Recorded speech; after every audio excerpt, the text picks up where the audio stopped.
Folks, welcome into another episode of That Betting Show for July 31st, 2019, your one-stop shop for all your sports betting needs. He's Teddy Sabranti. Give him a follow on Twitter at Teddy_covers. I'm Donnie Seymour at Rightside VP. Teddy, how about this? Yasiel Puig exits Cincinnati with a bang. And the trading deadline is here, 4 p.m. Eastern time. It all goes down. Let's get right into the hot topics, which, of course, we're going to talk a little bit of trades out here. Bauer moved across the state to the Cincinnati Reds in a bit of a shocking move, similar to Marcus Stroman ending up on the New York Mets. It'll be interesting to see how it plays out. The factors of the trade, Teddy: Puig, Reyes, and Allen headed to Cleveland, while the Padres pick up outfielder prospect Taylor Trammell. And taking a look at Syndergaard, Mad Bum still out there, Tanner Roark still out there, Mike Minor still out there. Could we see some fireworks today, Teddy, around 4 p.m.? I wouldn't be surprised if we do, but all we can report on is what we've already seen. When it comes to trying to predict which deals are going to go down, no, nobody knows. And if you're watching TV, they don't know either. So be aware of that. But it's worth noting some of the quotes coming out of Cleveland. I know that Trevor Bauer was an acquired taste. I know he had more than his share of blow-ups. You know, it's funny, Bauer and Puig both leave town after blow-ups. But the quotes, here's Jason Kipnis, veteran leader for Cleveland. Quote, "You're losing a damn good pitcher, and we're in a race right now. It's not fun for this clubhouse. I'm guessing we were favored in every game he started this year. He's been in the Cy Young race the last couple of years. You ask opposing hitters. He's one of the top strikeout pitchers in the league, and he's a damn good righty. He eats up innings. There's a lot of value in that." Cleveland, again, you can understand why they did what they did. They ran out of patience with the guy, and they picked up, in Puig, they picked up some bullpen arms. They picked up some outfield help. It could help the Indians long term. I don't know if it's going to help them short term. I really don't. Yeah, a lot of these moves, Teddy, the unheralded moves are the ones that maybe will be able to propel you towards a World Series championship because, some of the major factors to some really good closers possibly on the move today, that could shift the balance. And even talking in the NL East, whether Washington picks up another bullpen arm or if the Atlanta Braves pick up another bullpen arm. And also, we do know those Los Angeles Dodgers always in the mix. They're looking at Vasquez from Pittsburgh. One of those type of moves can shift the balance of power. It should be a lot of fun. We'll keep you up to date right here at sportsbookreview.com on the 4 p.m. trading line. But how about this, Teddy? We start off the show talking a little bit of Yasiel Puig action. How about last night going down? Tempers boiling in this rivalry here. The Pirates stomped the Reds and end that long losing streak by winning 11-4, but the fun started there after Marte got drilled. Amir Garrett goes out to the mound. Teddy, I've never seen this before because usually you see maybe the dugout say, hey, it's unfair. He's got the baseball. He can plunk us. There's no recourse. How about the pitcher taking the onus and says, I'm not going to throw at you. I'm going to throw my body at you, and goes Braveheart style right into the dugout for the Pirates. Yeah, that's a ballsy move for Garrett. I'll give him credit for that. Although it's where the Pittsburgh now has more, and I was reading an article about this last night, they have more bench-clearing brawls than any other team in baseball over the last 4 years. They're fighters, and they finally won a game. So if that's what it takes to spark Pittsburgh, so be it. When you're in as bad a losing streak as the Pirates have had, you want Amir Garrett chasing your whole bench, probably a good thing, but that's not the biggest story in baseball last night. The biggest story in baseball last night is the brutal beat, oh my God, in Kansas City. The 4-1 game going in the ninth ends up cashing the over 10. Those are really tough to swallow. Now, we've certainly seen a couple of those. Getting back to the fight there a little bit also, Teddy, you have that big in Donnybrook, and they have the interviews afterward. They're talking to Joey Votto. They're talking to pitchers, inflamed. You say, you know what? Hopefully that's like the getaway game, Teddy, where you don't have to see them for at least another couple weeks being a division rival. But nope. How about Major League Baseball here? And again, these schedules are scheduled, 6 to 8 months in advance. Teddy, they get back underway as we're filming right now. Should be a fun day there, huh? Oh, no doubt. And again, when you're talking about the division rivalries where teams are frustrated and they brawl, you oftentimes see it spill over to the next game, the next series, all the way through the season. I don't think the Pirates bench is going to forget Amir Garrett chasing them down last night. So a fun rivalry between two teams that obviously aren't going anywhere. Yeah, we'll get back to a little bit of baseball a little bit later in the show, but now we're going to take a look around the league in training camp, Teddy. And how about this? A wide receiver this morning gets paid big time. The last time we've seen these numbers, Teddy, when you sign with the SBR for this amount of money here. How about this? $100 million extension, $61 million guaranteed. Who's crying poor in the NFL? Not us, Teddy. I did not get $61 million guaranteed from SBR. I can tell you that. A little bit short of that. But it was a deal the Saints had to get done, and they had to get it done early. And it was the right thing to do to pay Michael Thomas. They will have significant salary cap issues next year, the year after. But They had room for this year. It was a move they needed to make. The A.J. Green injury, I mean, it's interesting because you say the Bengals without Green, oh my God, it's really bad news, but they played without him for half the season last year. Is he still the number one playmaker? Tyler Boyd might be the guy who's tougher to lose for Cincinnati. And of course, if you're going to be out for 2 months, let it start at the beginning of August, not at the beginning of September. In that sense, good news for Cincinnati in that regard. No, you're absolutely right about that. I always find it interesting, too, Teddy, because we know there is a domino effect out there when a new guy sets the market out here. We saw it so many years down with the Houston Texans and Andre Johnson. Every single year, he held the hammer where if somebody would be paid more as a wide receiver, he would hold out of camp and they would make it right for him. The next guy looks like it's going to be up on that docket is Julio Jones. Also factoring in, Teddy, we'll talk a little bit of NFL football Thursday night Hall of Fame game, but Julio Jones comes out and says, you know what, Teddy? I ain't playing in the preseason this year. As he shouldn't. And really, the NFL's, the owners would love to have a 2-game preseason and an 18-game regular season. The players aren't quite ready for that, and I don't blame them for doing that. But the bottom line is, if you're talking about a veteran guy with a veteran quarterback, he can get it done in practice. I don't worry one iota about Julio Jones saying, no, I'm not playing in preseason this year. I think Atlanta will be just fine, and Jones will be just fine for week 1. Preseason games don't matter. Regular season games do. Yep, remember back in the day, Teddy, back in the 70s, I remember the Philadelphia Eagles having scheduled 7 preseason games before they played their opener. So things have changed here, and of course, looking for the preserving of these athletes over the long term. Let's take a look at a bit of college football, getting you ready for opening day kickoff right here on SBRodds.com and that betting show. Those 2019 Florida Gators, 40-1 ticket, Teddy, to win the 2019 NCAA title. The over-under for the team total at 9 plus 110. Last year, Florida finished 10-3. First-year coach Dan Mullen gets ready for his second year down in Gainesville. We all know he was a coordinator there back in the day, but coming over, taking the helm, they have a lot to look forward to on offense, starting quarterback, returning back, some talented running backs and wide receivers, and, of course, a fast and aggressive defense over there. But, of course, winning the SEC is always half the battle, and you need to pretty much win the SEC in order to get over that hump to get into the national playoffs and win the national title. No rest for UF here, Teddy. No love lost in this rivalry. UM and UF going to tee it up there August 24th. And by the way, Teddy, let's not forget, tomorrow's August 1st, 3 weeks away from live go-ahead in college football. It's going to be fun. Today's team preview, Teddy, those Florida Gators. Yeah, no doubt. And this is a team that had a 6-win improvement from 2017 to 2018, the start of the Dan Mullen era. Pretty good in Florida. And of course, Mullen, a guy who called plays as the offense coordinator for the 2006 and the 2008 national championship Florida Gators teams. There's certainly confidence and optimism in Gainesville in a way there wasn't 2-3 years ago. All that being said, to improve from 10 wins, here's a quote from the redshirt freshman guard, Christopher Blyke, talking about what offensive line coach John Hevesy told his offensive line this spring. Quote, he said, it's a lot easier to go from 4 wins to 10 wins than it is from 10 to 11. I agree with that.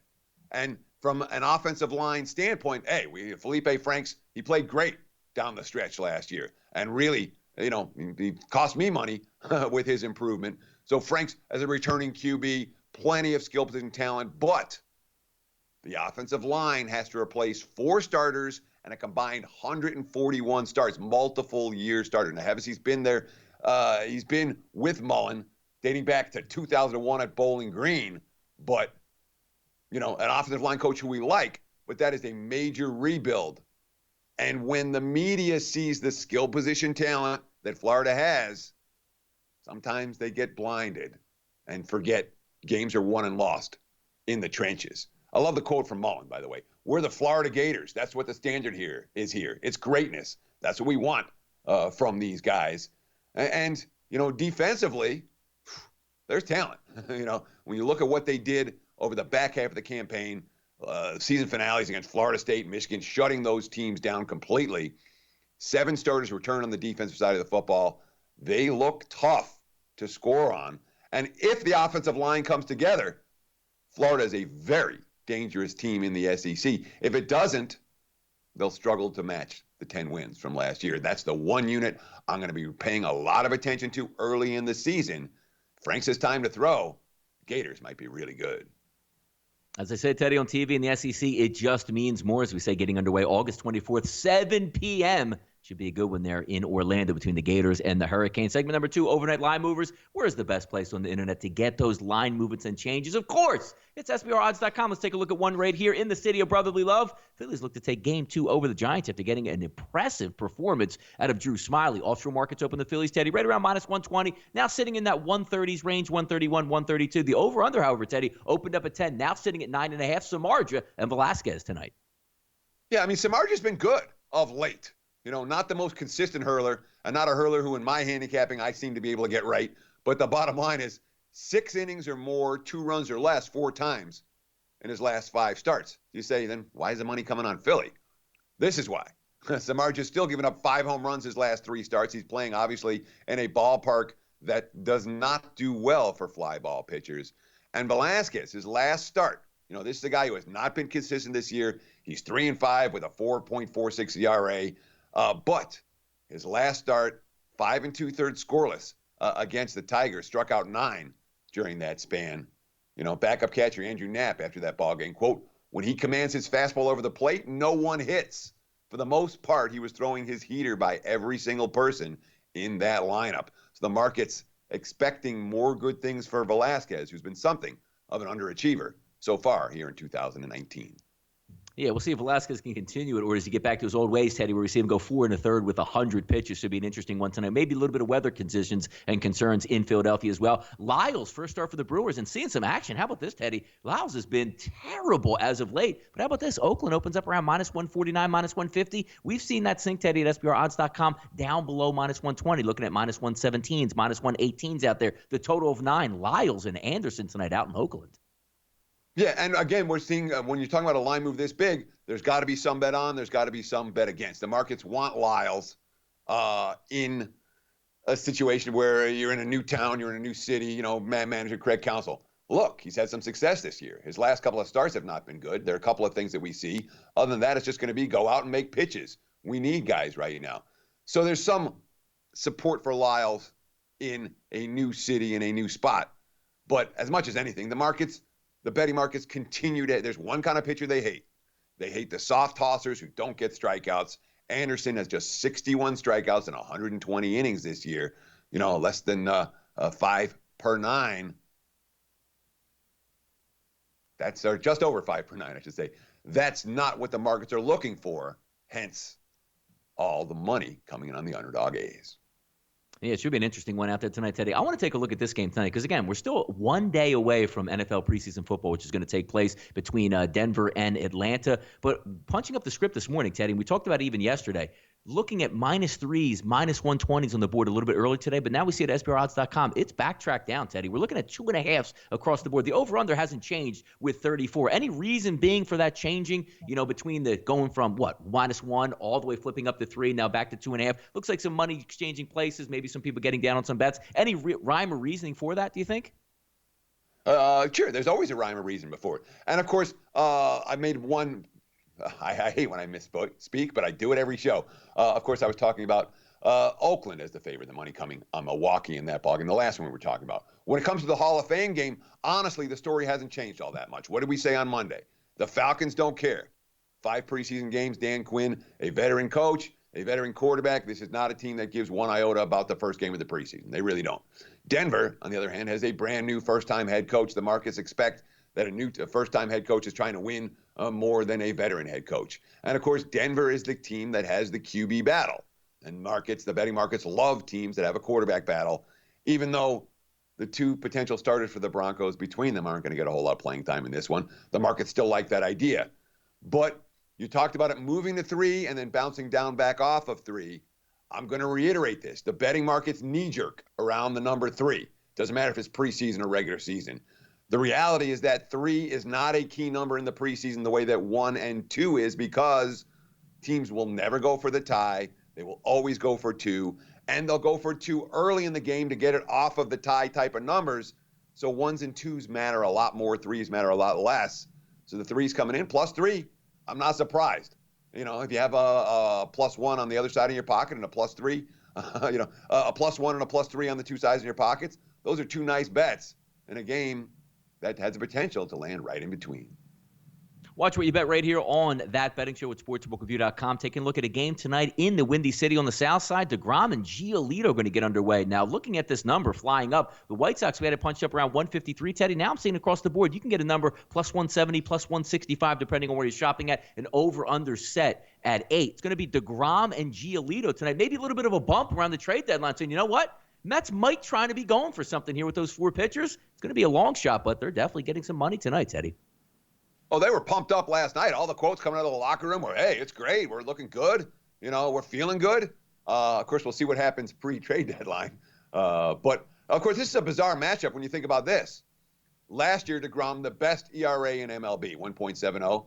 Giolito had the worst ERA in MLB, over 6 last year. Obviously, it hasn't been the case this year, but it's not that often you see the guy with the best ERA against the guy with the worst ERA in the league.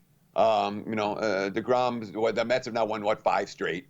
And the surge started when DeGrom pitched 7 shutout innings against the Padres last week.